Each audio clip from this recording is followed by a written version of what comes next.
오늘은 자아 처리와 관련된 책 소개를 책에 대한 그 내용을 소개해 보도록 하겠습니다.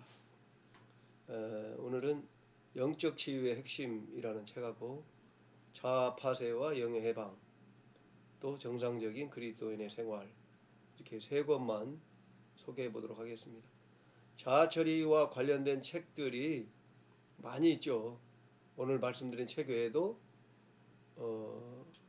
제시펜 누이스가 쓴 십자가의 도, 성령의 학교, 또 청교도 신학자인 존 오웬이 쓴 내 안의 죄 죽이기, 그런 책도 있고요. 또 그 몸의 행실 죽이기라는 책도 있고, 또 하나님의 방법으로 사십시오, 그런 책도 있고요. 여러 가지 책이 있어요. 자아에 대한 책이 있는데, 그 영적 치유의 핵심을 우선 보면, 영적 치유의 핵심이라는 책을 보면 이것도 이제 영혼의 성장에 대해서 말하고 있습니다만은, 우리가 그 영혼의 성장이라고 말하면 로마서 8장 16절, 성령이 친히 우리의 영과 더불어 우리가 하나님의 자녀인 것을 증언하시나니, 이 로마서 8장 16절을 성령께서 그 성도들의 영 안에 들어오심으로 성령님과 그 성도의 영이 하나 되는, 그래서 이제 이것을 거듭난 중생한 하나님의 자녀라고 하는 본문 말씀으로 이해할 수 있습니다. 그래서 이제 성령께서 우리 영 안에, 인간의 영 안에 내주하시면 그 사람의 영이 살아나는 거죠.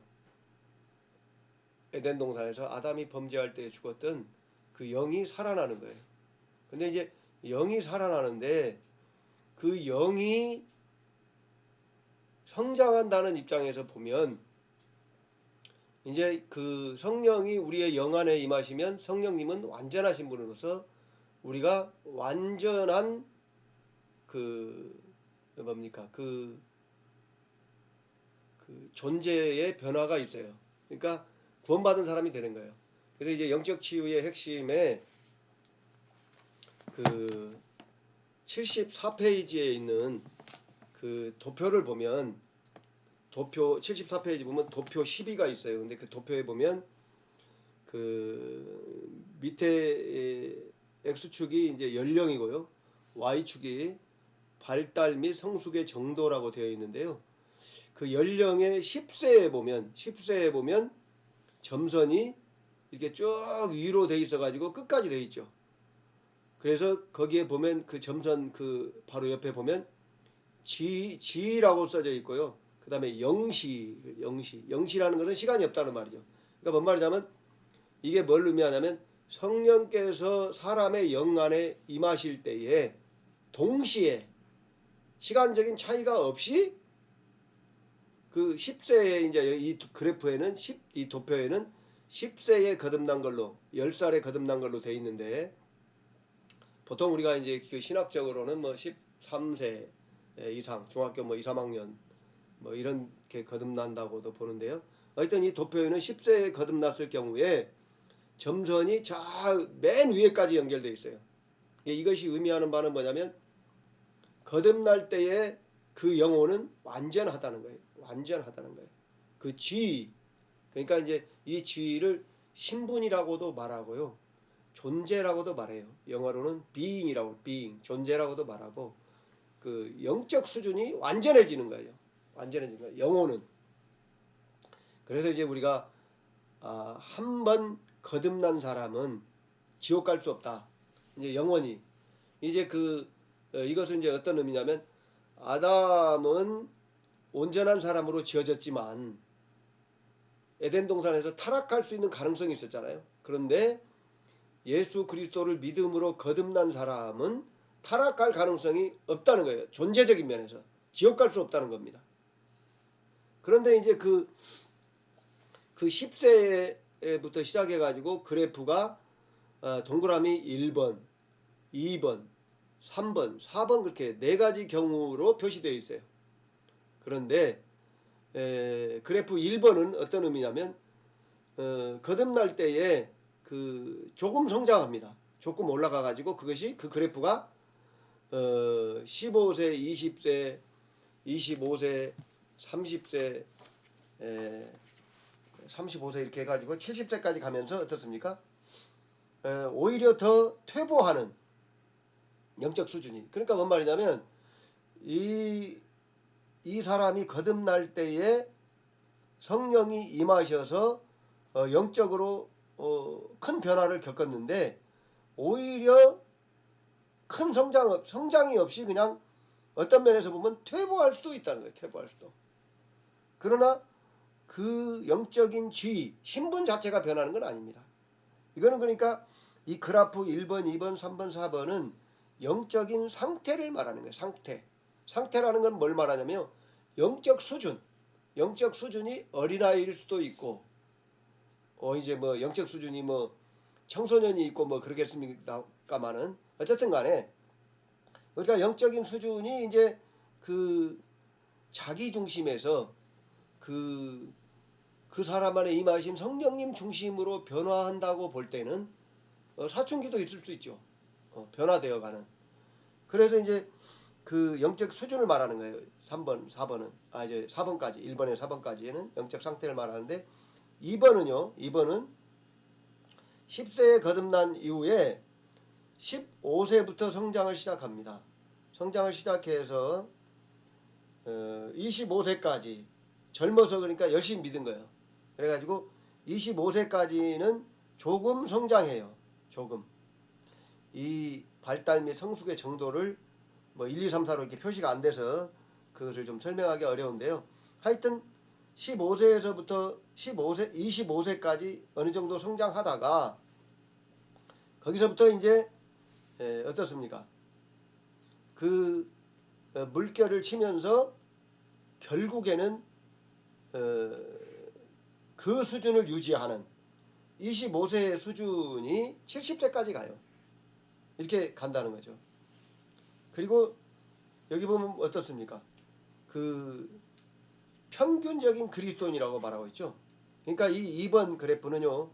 보통 그리스도인들이에요. 보통 그리스도인들. 이거요.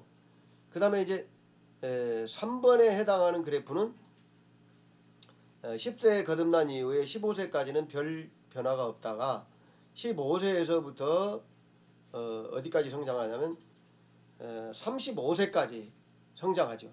쭉 35세까지 성장하다가 40세까지는 이제 하강 곡선을 그리다가 40세부터는 또 약간 50세까지 성장해요.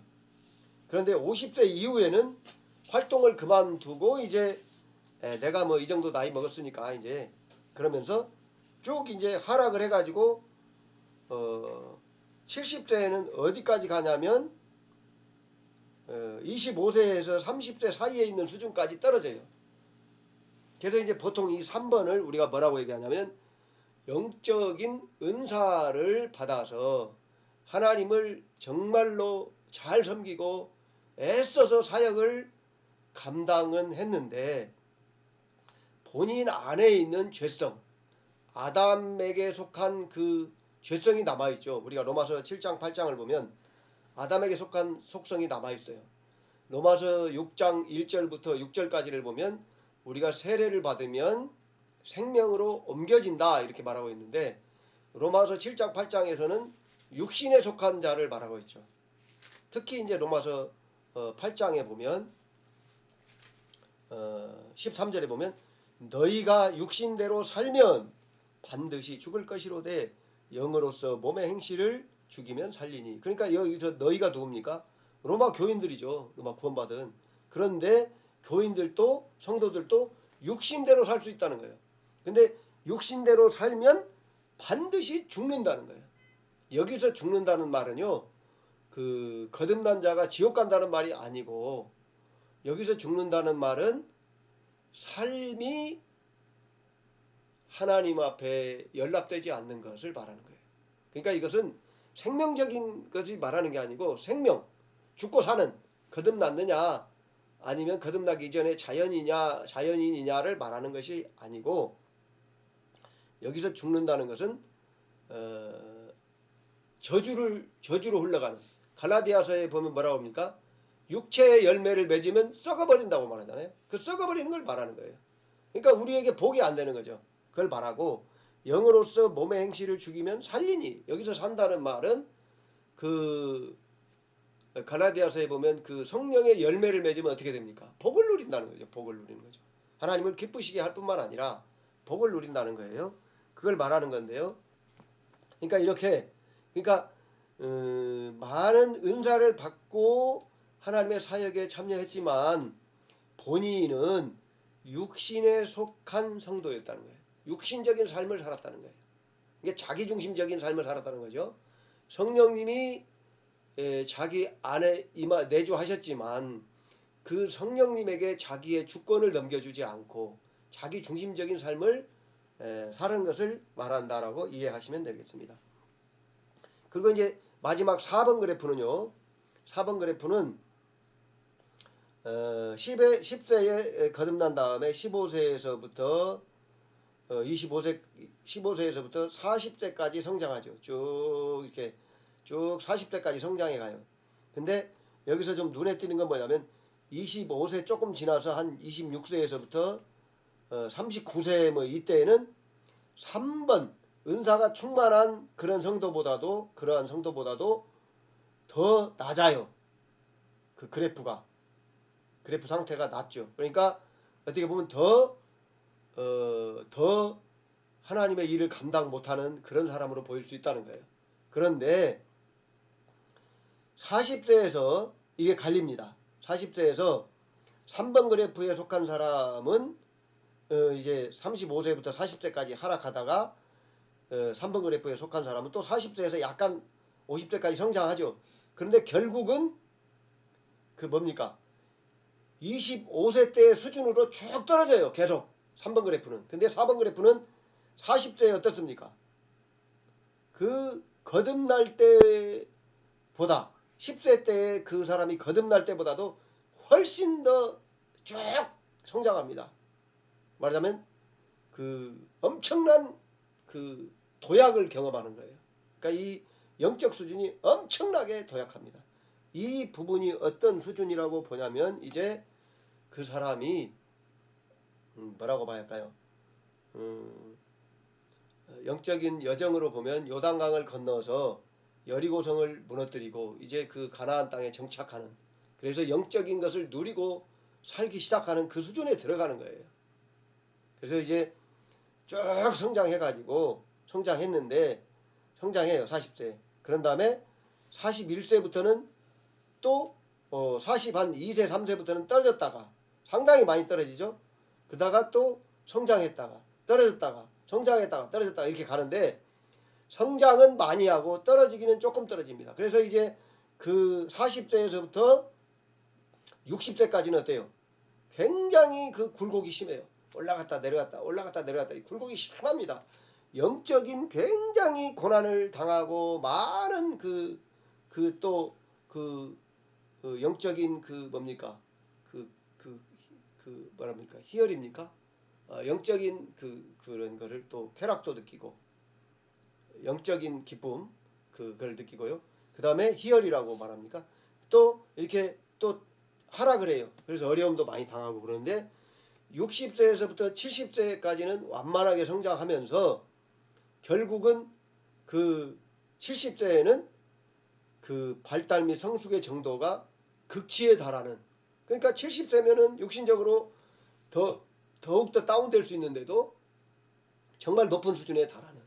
그래서 바울 사도는 뭐라고 얘기합니까? 고린도 후서에서도 자신의 그 겉사람은 날마다 후패해져 가는데 속사람은 날로 새로워진다 이렇게 말하죠.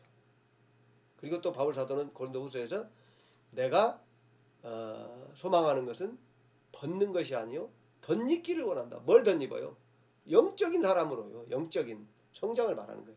그래서 이제 우리가 이 영혼 안에 성령님이 임하셨을 때에 그 성령님이 우리를 다스려가는 정도가 더 깊어진다는 면에서는 영의 성장이라고 말해요. 영의 성장이라고 말하고,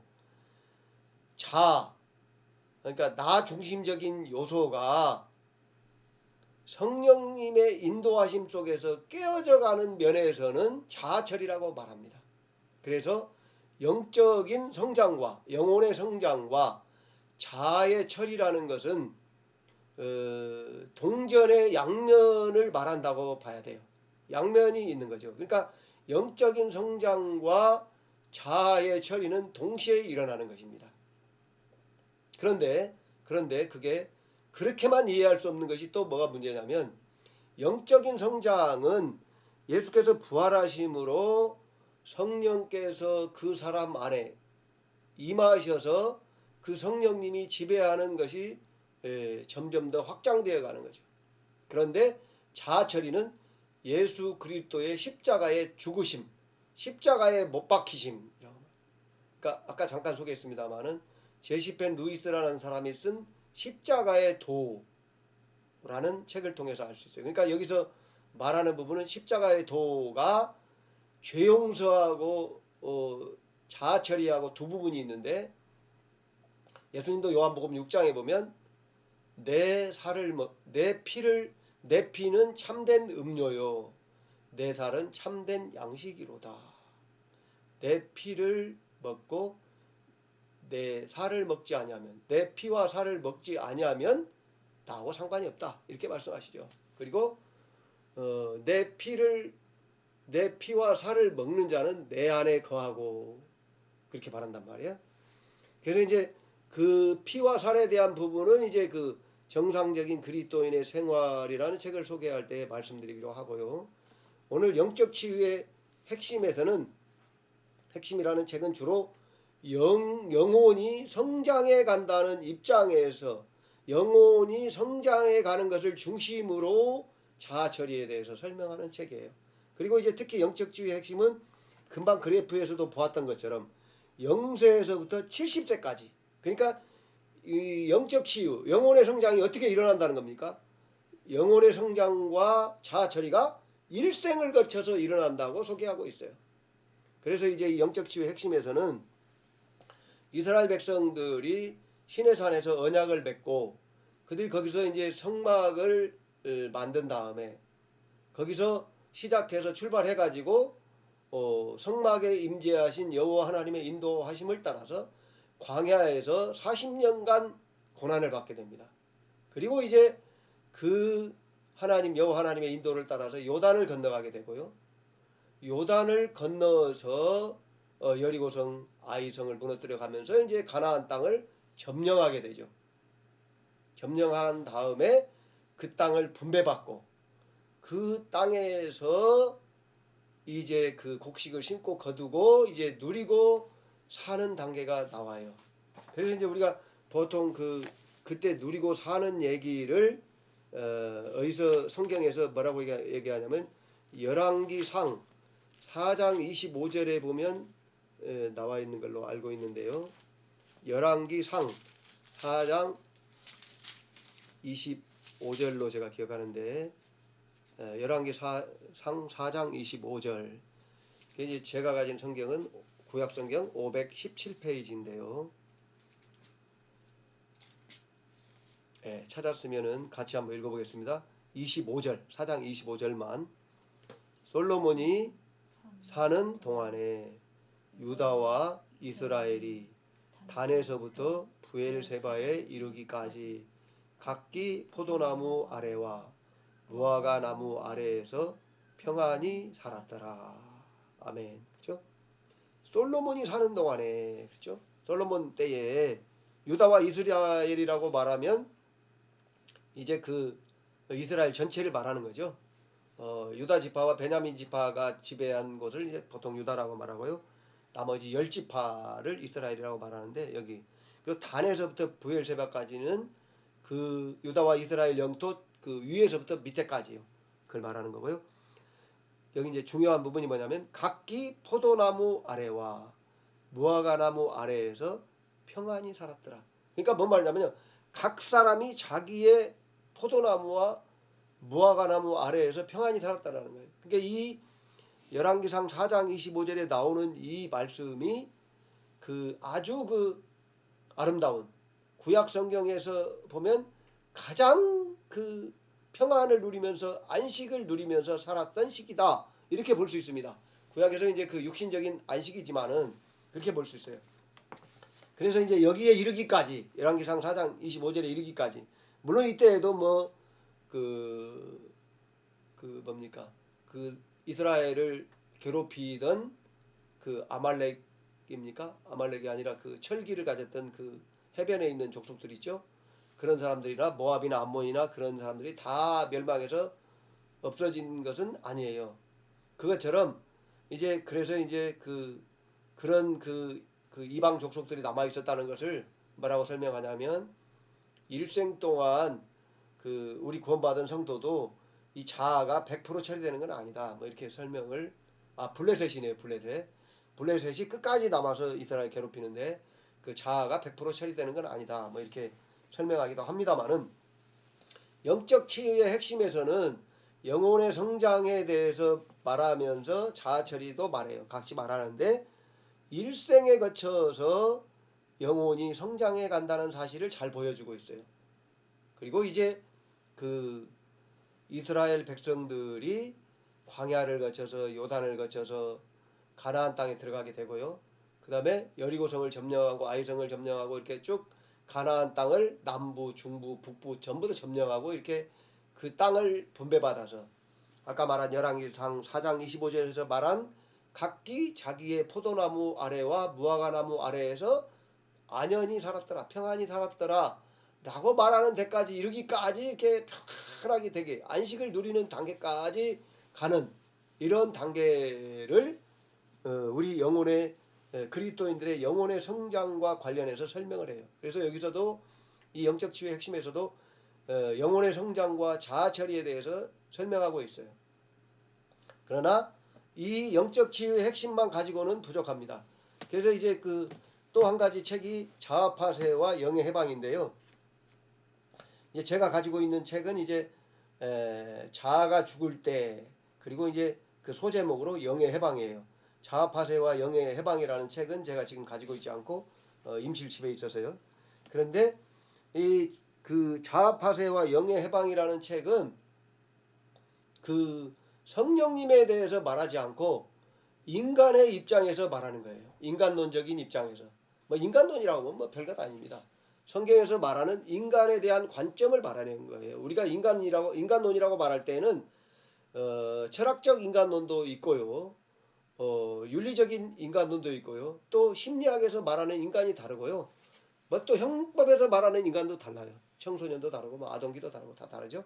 그런데 이제 보통 이제 이 설교하면서 인간론이라는 걸 말할 때는 인간론이라고 말할 때는 성경이 말하는 인간론을 말하는 거예요. 근데 인간론이 인간론적인 입장에서 영혼과 그 영혼을 둘러싸고 그 영혼이 인간의 영이 하나님의 성령을 순종하여 살지 못하도록 막는 자아파쇄와의 관계를 집중적으로 얘기하고 있는 책이에요. 그러니까 자아가 파쇄될수록 자아를 파쇄라고도 말하고 철이라고도 말하고 자아가 죽는다고도 말하고 이렇게 여러 가지로 말을 하죠. 그런데 자아가 어쨌든 처리되는 만큼 인간의 영혼이 해방된다. 그러니까 이 자아가 처리된 만큼 쉽게 말하면 영적인 삶이 가능해진다. 하나님을 순종하는 삶, 영적인 삶이라고 하면 이제 하나님을 순종하는 삶이죠. 하나님을 순종하는 삶이 가능해진다. 라고 하는 그런 면에서 쓴 책이에요. 그래서 이제 자아가 어떻게 그 영을 해방하는지 그리고 그 영이 뭡니까? 그 영을 그 자아를 겉사람이라고도 말하는데 그것이 어떻게 그 파쇄되기 전 상태와 그 그 파쇄되는 과정과 그 후의 상태에 대해서 자세하게 설명하고 있어요.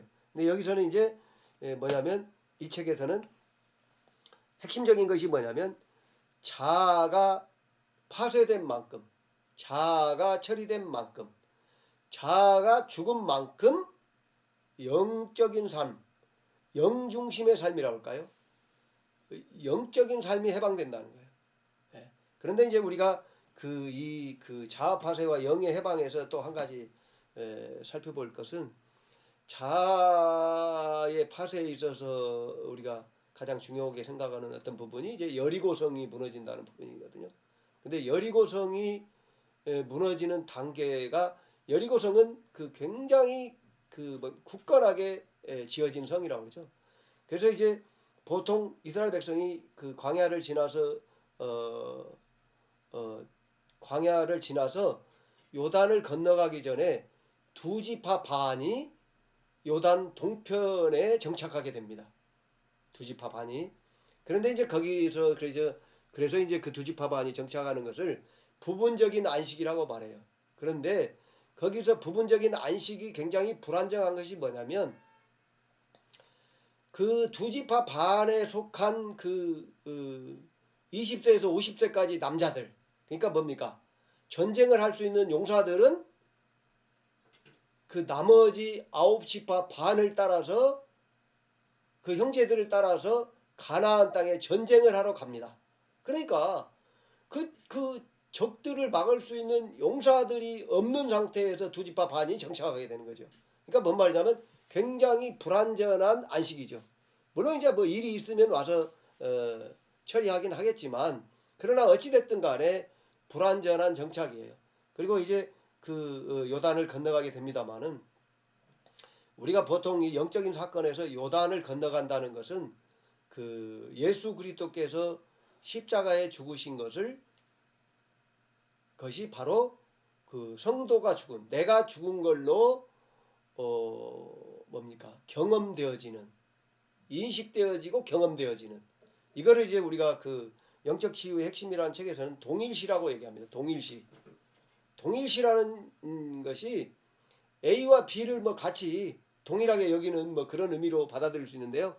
여기서 이제 예수님이 십자가에 죽으신 것은 객관적인 구속이라면, 여기서 객관적인 구속은 모든 인류를 구원한 것이죠. 아담에게 속한 모든 인류가 예수님을 통해서 구원받는 거죠. 구약의 백성들도 역시 오실 예수님을 믿는 거고요. 신약의 백성들은 오신 예수님을 믿는 거고, 오직 예수님을 통해서만. 그래서 그 사도행전 5장입니까? 거기 보면 천하 인간에게 구원받을 이름은 예수 이름 외에는 준 적이 없다. 이렇게 말씀하셔요. 그래서 이제 그렇게 말씀하시는데 그 예수 그리스도의 십자가의 죽으심이 나의 죽음이라고 하는 동일시라고 그러죠. 그러니까 그 요단을 건너가는 것이 굉장히 그 믿음의 성장입니다. 그 요단을 건너간 사람은 사실은 애굽에서 나온 1세대 중에서는 그 여호수아와 갈렙이라고 말하잖아요. 그런데 여호수아와 갈렙의 가족만, 여호수아와 갈렙만 보통 이제 요단을 건넜다고 말하는 거죠. 그리고 나머지는 2세대가 건너가요. 2세대가 그 요단 동편에 이르러서 모세에게 가르침을 받는 내용이 이제 신명기에 나와 있죠. 신명기에 세 번의 설교를 모세가 이제 율법을 다시 그 2세대들에게, 시내산에서 율법을 받았던 무리들은 광야에서 다 죽었기 때문에 2세대는 율법을 제대로 듣지 못했죠. 모세로부터 직접. 그래서 이제 그 모세 선지자께서 그 2세대들에게 율법을 다시 재강론하는 부분이 이제 신명기에 있는 세 개의 설교라고 말하고 있어요. 그리고 이제 그들의 언약식은 이제 세겜이라고 하는 그 요단을 건너가서 이루어지게 됩니다. 여호수아서에 나오는데요. 그 부분은 이제 그만두고 어쨌든 간에 요단을 건너가는 것은 굉장히 영적으로 성장한 부분이에요. 그리고 이제 그 모세는 요단을 건너가지 못하죠. 그런데 여호수아가 이스라엘 백성을 인도해서 요단을 건너가게 됩니다. 여호수아는 그 예수라고 하는 이름의 히브리식 이름이라고 그래요. 히브리식 이름이 여호수아고 헬라식 이름, 그리스적인 이름이 예수라는 거죠. 그래서 예수님만이 요단을 건너가게 할 수 있다. 뭐 이런 해석도 합니다만은 그건 좀 그렇고요. 뭐 신앙적인 면에서 받아들일 수 있으면 뭐 받아들여도 상관은 없습니다만은 요단을 건너서 이제 첫 번째 무너진 성이 여리고성인데요. 이 여리고성을 무너뜨리는 것이 영적인 성장에 있어서는 굉장히 중요한 대목입니다. 그 여리고성이 무너지는 것이 자아파세에 있어서 자기 중심적인 것이 무너지는 단계라고 말을 해요. 그러니까 여리고성이 무너지면서부터 자기 중심적인 데에서 그 성도 안에 내주하신 성령님 중심으로 옮겨져 가는 시작이죠. 그러니까 뭐 숫자로 말할 수는 없지만 프로스로 말한다면 자아 처리가 51%를 넘어서는 수준이다. 이렇게 말할 수도 있다는 거예요. 그러나 이제 물론 자아 처리가 50%를 넘어섰다고 해서 바로 그 영적인 깊은 단계로 들어가는 것은 아닙니다. 그러니까 아까 영적 치유의 핵심의 그래프에서 봤던 그 그래프에서 그 40세에 경험하는 그 굉장한 수직적으로 성장하는 그 장면이 바로 그때 이루어지는 거냐 그렇게 보기는 어렵습니다만은 그렇게 볼 수는 없어요. 여리고를 지나서 이제 더 가야 되는데 어쨌든 이제 그 수직적으로 상승하는 이 성장은 자아파세가 한 75% 이르렀을 때의 수준에 순간적으로 이렇게 일어난다고 보는데요. 그러니까 그 동일시 요단을 건너간 이후에도 이후에부터 여리고성까지 변화가 있고 여리고성을 넘어서면 여리고성을 무너뜨리면서부터는 자기 안에 임재하신 성령님 중심이 된다는 거예요. 그래서 그때부터는 어떻게 말하냐면 자기 그 성도가 예수 그리스도와 함께한 것은 예수 그리스도와 연합했다는 사실을 인식하게 된다는 거예요. 인식하게. 그 전에는 지식적으로 아는 거죠. 지식적으로 안다는 것은 자기 중심적인 면에서 이제 이렇게 표현할 수도 있대요. 혼 중심적인 면에서 인식한다. 지식적인 면에서 인식하는 거죠. 그러니까 계속 자기가 기억을 해서 인식하는 거예요. 그런데 여리고성이 무너진 다음부터는 굳이 지식적으로 인식하지 않아도 어때요? 경험적으로 인식이 된다. 뭐 이렇게 말할 수 있어요. 그래서 여리고성을 넘어서는 것이 그 영적인 수준에 있어서 영적 상태에 있어서 굉장한 그 수준으로 들어가는 입구인 것은 분명합니다.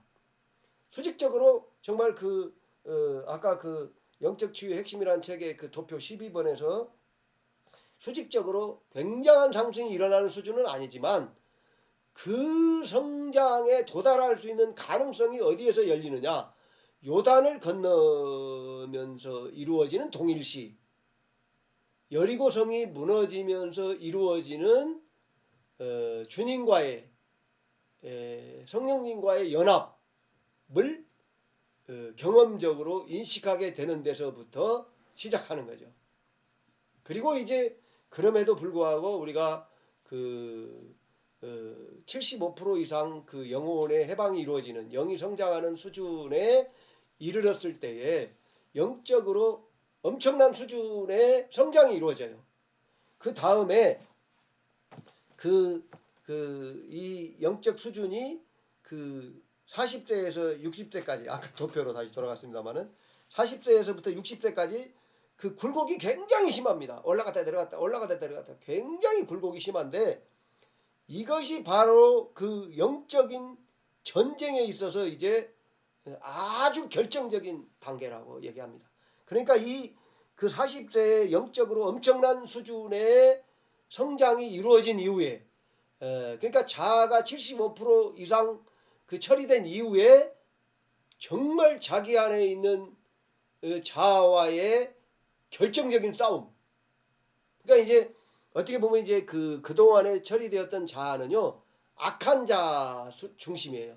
말하자면 누구나 알 수 있는 그 죄에 관한 악한 거. 그런데 이제 이 40세의 영적인 수준이 많이 성장한 다음에 이루어지는 자아 처리는 어떤 부분이냐? 선한 자 중심이. 선한 자라고 그러면요. 그 하나님을 위해서 자기가 열심히 사는 거. 이 선한 자. 분별하기도 어렵죠. 그래서 이 선한 자를 자기화된 나. 뭐 말이 좀 이상하죠. 이해하기가 어렵습니다만은 경험하게 되면 이 수준을 경험하게 되면 뭔 말인지 그냥 알아집니다. 그 통찰력이 생기는 거예요. 통찰력이라고 말하죠. 명철이라고도 말할 수 있는가요? 일반적인 어떤 지혜가 아니고 하나님으로부터 오는 그 영적 깨달음, 인사이트, 영적 깨달음, 통찰력 뭐 이런 것이라고. 그래서 우리가 이것을 이제 영적인 부분에서는 이제 그 영성적인 부분의 그 성장에 있어서 정화, 조명, 합일이라고 말하시는 분들은 이제 그 조명의 끝단계 정도 될까요? 그래서 조명에서 합일로 넘어가는 그 수준, 그 통찰에 이렇게 되죠. 자기화된 나. 그래서 이제 그 조명 단계에서도 정화, 조명, 합일이라고 할 때 조명 단계에서도 첫 부분과 그러니까 조명 부분에서도 정화 쪽에 가까운 그 시기가 있고 합일에 가까운 시기가 있겠죠. 그래서 이제 그 영적인 그 선한 자와의 싸움 이때 정말 굉장한 그 영적인 긴장이 있습니다. 갈등이 있어요. 굉장한 갈등이 있어요. 왜? 지금까지 그 선하게 알고 자기가 일생을 바치면서 수고해왔던 모든 것들이 에, 아무것도 아닌 것처럼 생각되기도 하고요. 물론 아무것도 아닌 건 아닙니다. 그것도 다 주님의 도우심으로 이루어졌지만 그것들이 나 중심적으로 이루어졌다는 데에서는 참 어떻게 보면 하나님 앞에서 좀 허무할 수도 있겠죠. 그래서 그것을 깨뜨릴 때에 굉장히 갈등을 하게 돼요. 내가 헛사는 것이 아니냐? 이러다가 구원받지 못하는 것이 아닌가? 막 이런 수준에 가기도 합니다. 그래서 이 영적 치유의 핵심 아까 덮어보면 40세에서부터 60세까지 그 20세, 20년 동안 굉장한 그 뭡니까? 갈등, 그 영적인 그 나락으로 떨어졌다가 또 굉장히 또 그 원상 그 처음보다 그 나락으로 떨어지기 수준보다도 조금 더 성장했다가 또 다시 떨어졌다가 다시 성장했다. 이걸 아주 반복적으로 경험하게 되는 거예요. 정말 어려운 시기입니다 이게. 그러나 이제 그때는요 되돌아가지 않습니다. 혼중심의 그 육신중심의 자아중심, 자기중심의 그 어려운 그 수준으로 돌아가지 않아요. 이때는요 목숨을 걸고 싸우게 되는 시기입니다. 사실은 이 선한 자와의 싸움은 어느 정도 정말 성장해서 정말 오직 주님만 바라보고 목숨을 걸고 싸우는 단계가 아니면 갈 수 없는 수준이죠. 어떻게 자기가 선하게 생각하고 일생을 바쳤던 것들을 깨뜨릴 수 있는가요? 그럴 수 없죠. 그래서 이제 그 40세에서부터 60세까지 이 시기를 경험한 다음에는 영적인 성숙에 들어가는 거예요. 영적인 성숙. 그래서 이 영적인 성숙이 이제 그 정화 조명 합일이라고 봤을 때는 이제 합일의 단계죠. 합일의 단계.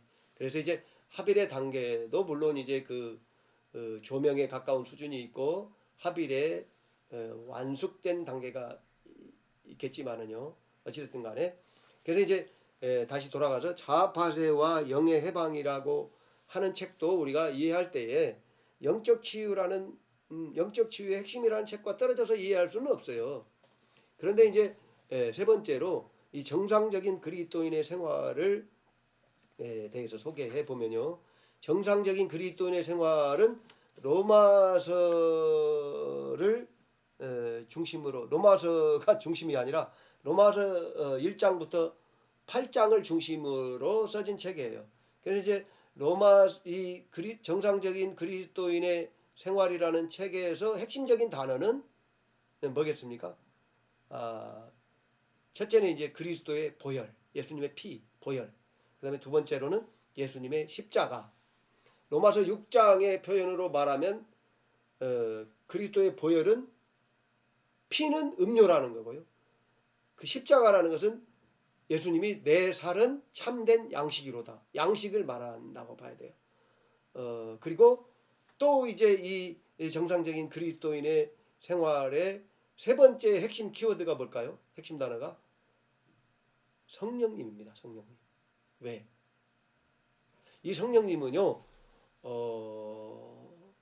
지금까지도 여러 번 말씀드렸지만 이스라엘 백성들이 시내산에서 그 언약을 맺음으로 하나님의 백성이 되죠. 그 다음에 바로 만들게 되는 게 성막이에요. 그리고 그 성막에 임재하신 여호와 하나님의 인도를 따라서 이스라엘 백성들, 하나님의 백성들의 모든 사건이 일어나는 겁니다. 모든 사건이.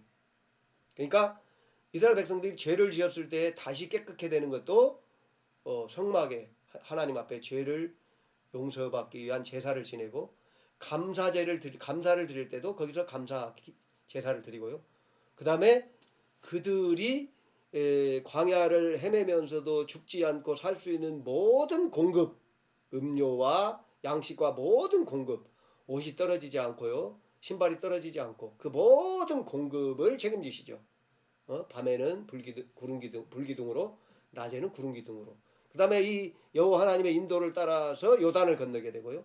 그 다음에 여리고성이 무너지는 거나 아이성이 무너지는 거나 가나안 땅을 점령하고 나누고 거기에서 살고 이 모든 것들이 여호와 하나님의 인도를 따라서 이루어져요. 그리고 그 여호와 하나님이 주시는 은사, 그 능력으로 말미암아서 이루어져요. 그것을 지금 성도들에게 대신하시는 분이라고 할까요? 역사하시는 분이, 지금 역사하시는 분이 누구냐? 성령님이죠. 그래서 광야를, 우리가 성도로서 광야를 지나고 요단을 건너고 여리고 아이성 무너지는 모든 것들이 성령의 우리 안에 내주하신, 여기서 우리라는 것은 성도 개인도 되고요. 교회도 돼요. 교회라는 것은 이제 물론 그리스도를 머리로 하는 지체를 말하는 것입니다. 뭐 예배당 가서 같이 예배 드린다고 해서 무조건 교회라고 볼 수는 없죠. 물론 그 교회를 가시적인 교회, 우리가 눈으로 볼 수 있는 교회로 인정합니다. 그러나 정말 영적인 면에서는, 실제적인 면에서는, 그리고 이제 그 예수님도 가라지와 곡식이 같이 있다고 말했을 때에 이 가시적인 교회는 가라지와 곡식이 같이 있을 수 있지만 예수님을 머리로 하는 영적인 교회, 우주적으로 아담 때부터 예수님 다시 오실 때까지 단 하나의 교회에 속해 있는 그 교회라고 한다면, 이제 그 영적인 교회라고 한다면 뭡니까? 이제 그리스도 안에 있는 지체, 이들은 성령의 인도하심을 따라서 살게 되는 거예요. 성령의 인도하심. 그래서 정상적인 그리스도의 생활을 우리가 읽을 때에 죄 용서에 해당되는 예수님의 보혈. 그래서 이제 보통 내적 치유라고 말할 때에 영혼의 성장도 영적 치유라는 면에서 내적 치유라고 말하는 분들이 있긴 합니다. 그러나 보통 우리가 내적 치유와 영적 치유를 구분해서 말할 때에는 내적 치유는 죄 용서에 대한 거예요. 죄 용서도요, 감추어진 죄를 찾아내서 하나님 앞에 고백하는, 그러므로 용서받는 부분이 있어요. 그러니까 깊이 감추어진, 또 우리가 아주 어렸을 때, 심지어는 또 어머니 뱃속에 있을 때에 이루어졌던 그 모든 범죄들까지도 처리하는 그런 부분, 용서받는 그런 부분. 그래서 이제 그 죄가 깨끗해지는 부분이 내적 치유와 관계된다면, 이 내적 치유의 역사는 십자가에 달리신 예수님의 보혈로 인해서 해결되는 거예요. 우리가 물론 거듭나는 것도 예수님의 보혈, 예수님의 죽으심, 보혈로 인해서 이루어지는 거죠.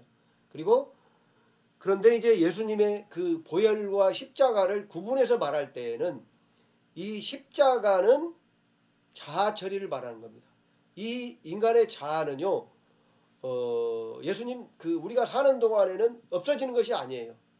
죄는 용서받아서 사라지는 거지만 자아는 없어지는 것이 아니고, 왜 자아 처리라고 말하냐면 자아는 십자가에 못 박혀 있을 동안만 자아가 역할을 하지 못하는 것입니다. 자아가 십자가에 못 박혀 있을 동안만, 물론 예수께서 우리를 대신해서 십자가에 못 박히심을 근거로 해서 내가 못 박히는 거죠. 그러니까 예수님의 십자가를 근거로 하는 건데, 이제 요한복음 6장과 비교하면 예수님이 십자가에 못 박혀 계셨던 것은 육신이라고 봐야 되죠. 소마, 몸이죠. 그래서 이제 예수님이 거기서 내 살이 참된 양식이로다 이렇게 말했다고 저는 이제 보는데요. 그래서 이제 그 살을 먹는 것이 이제 자아처리라고 볼 수 있는데, 이 자아처리는 그리스도의 십자가와 관계된 거예요. 그래서 이제 제시펜 누이스가 쓴 십자가의 도라는 책을 보면, 그 십자가의 도라는 책은 뭘 말하는 거냐면 자아처리, 영혼의 성장에 대해서 말하는 거예요. 사실은 이제 그 영혼의 성장에 대해서는요, 대부분의 신학자들이라고 말해야 될까요? 뭐 제가 보기에는 한 99%의 신학자들은 인정하지 않아요. 말하지 않습니다. 그분들이 경험이 없어서 그런지 이제 저는 그건 모르겠지만, 어찌됐든지 간에 거기는 인정하지 않는 부분인데요. 그래서 이제 이렇게 말할 수 있어요. 죄 용서는 예수님의 예수님이 흘리신 보혈로 용서된다면, 내적 치유, 죄 용서는, 자아처리는 예수님이 십자가에 못 박히심으로 된다고 말할 수 있죠. 그래서 이제 고린도전서 1장 18절에도 십자가의 도가 이렇게 말하죠. 십자가의 도가.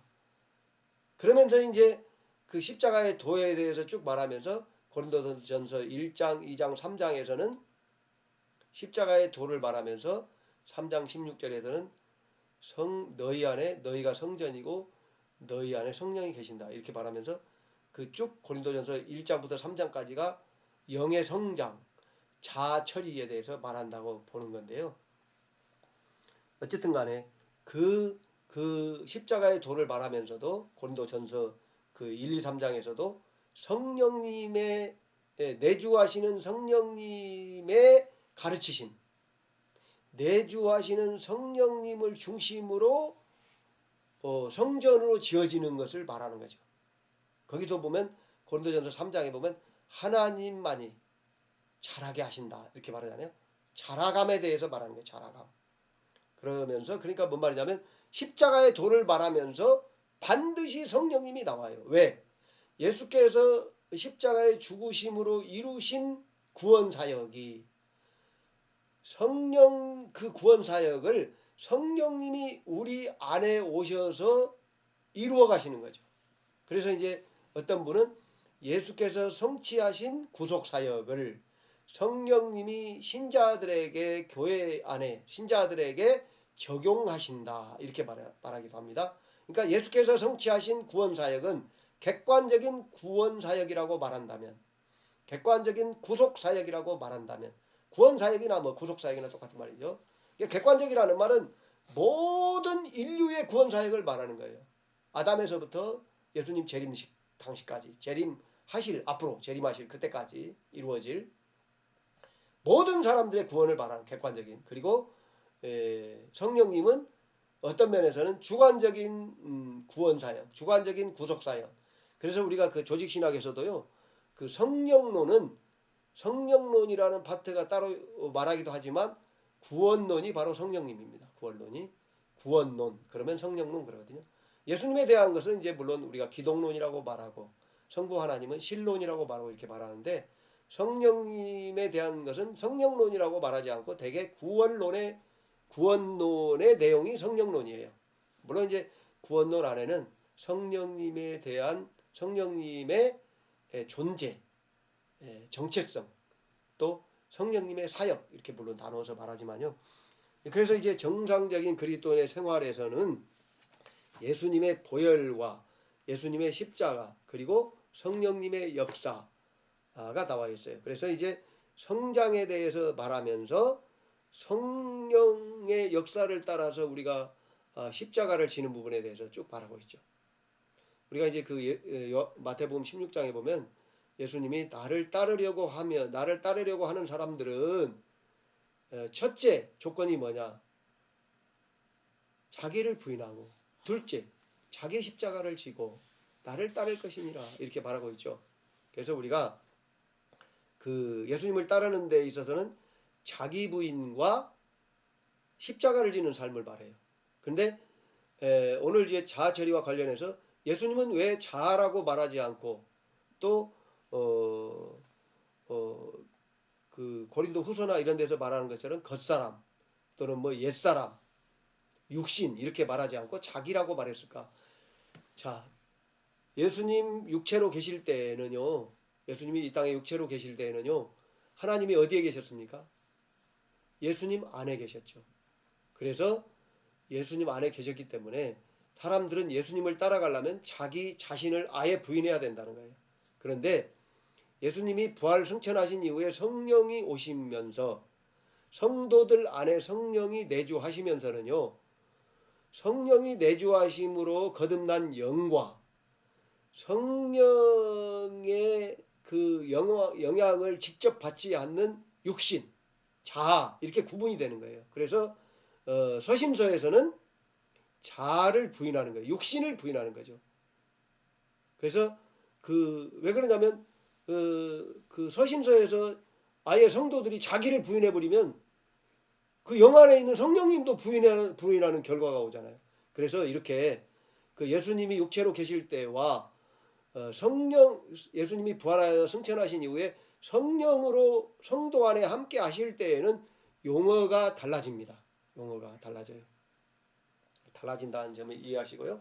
그래서 예수님은 자기 부인이라고 말하는데 서신서에서는 옛사람, 겉사람, 또 이제 그 심리학적인 용어로 이제 자아라고도 말하지만 또 성경에는 또 육신을 부인해야 되는, 육신대로 살면 반드시 죽는다. 로마서 8장에도 이런 식으로 말하잖아요.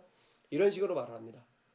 그래서 이제 그 우리가 자아 처리에 대해서는 또 이제 말씀을 드리도록 하겠습니다만은, 이 오늘 말씀드린 영적 치유의 핵심과 자아 파쇄와 영의 해방, 또 정상적인 그리스도인의 생활에서 말하는 이 자아 처리의 내용들이 각각 다른 면을 볼 수가 있죠.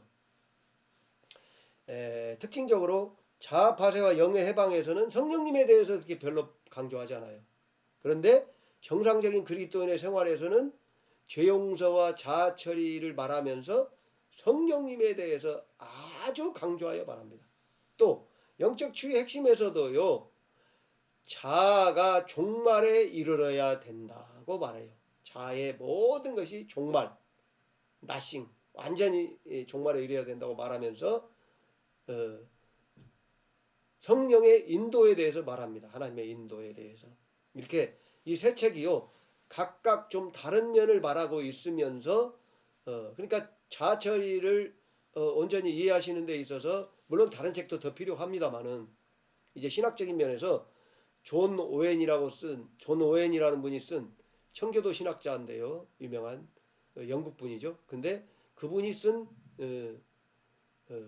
내 안의 죄 죽이기라는 책도 필요하고 여러 가지 책이 있습니다만은, 우선 기본적인 도서로서 오늘 소개한 영적 치유의 핵심과 자아 파쇄와 영의 해방, 또 정상적인 그리스도인의 생활, 이 책들을 종합적으로 이해하는, 이 책에서 말하는 것은 뭐고, 이 책에서 말하는 것은 뭐고, 이 책에서 말하는 건 뭐다. 그래서 이제 종합적으로 이해할 수 있는 데 이르면 어느 정도 기초적인 그 수준은 이르지 않았을까. 그래서 이제 구체적으로 자아를 처리해가는 과정에 대해서는 이제 그 요한일서 1장 9절입니까? 그 9절을 통해서, 또 요한복음 6장을 통해서, 또 이제 그 로마서, 뭐 고린도 전후서, 뭐 이런 책들을 통해서 또 이제 설명을 드리기로 하겠습니다만은, 기본적으로 개념을 잡는 데에는 이 세 가지 책들이 굉장히 유용하다. 이 다른 부분을 서로 말하고 있다. 이런 부분들을 이해할 수 있을 때까지 읽는 것이 많이 도움이 될 것입니다. 자, 기도하고 마치겠습니다. 하나님 아버지 은혜와 사랑 감사드립니다. 우리가 하나님의 말씀에 대해서 쓴 모든 책들을 읽고 깨달을 때에 성령께서 우리를 도와주시고 정말 우리 안에 하나님의 뜻대로 살고자 하는 마음이 더욱더 더욱 늘어날 수 있도록 하나님 우리에게 은혜를 베풀어 주시옵소서. 그리하여 우리가 날마다 하나님의 뜻을 새롭게 깨달아 알고 성령님의 인도하심을 따라 또 성령님의 능력 주심을 따라 그 하나님의 말씀을 깨달은 말씀을 순종하여 사는 그러한 삶에 이룰 수 있도록 우리를 도와 주시옵소서. 모든 것들을 주께 맡기옵고 사랑과 은혜가 많으신 예수님의 이름으로 간절히 기도하옵나이다. 아멘.